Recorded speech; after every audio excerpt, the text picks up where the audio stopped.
Remal সদ্য বয়ে যাওয়া বাংলাদেশের ইতিহাসের সবচেয়ে দীর্ঘ সময় ধরে তাণ্ডব চালানো ঝড়ের নাম রেমেল।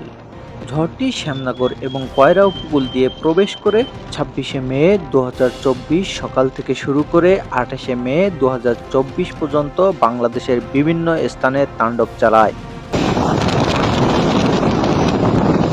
সমগ্র বাংলাদেশ এই দীর্ঘ সময় ধরে বয়ে যাওয়া ঘূর্ণিঝড়ের সাক্ষী হলেন।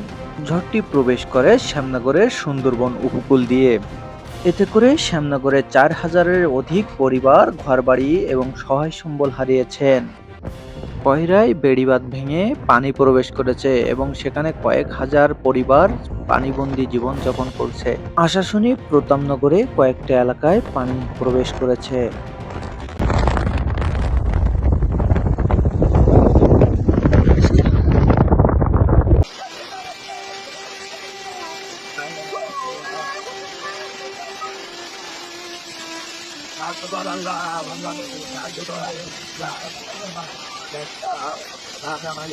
এভাবে হাজার হাজার পরিবার সহায় সম্বল হারিয়ে বাকরুদ্ধ হয়ে পড়েছেন।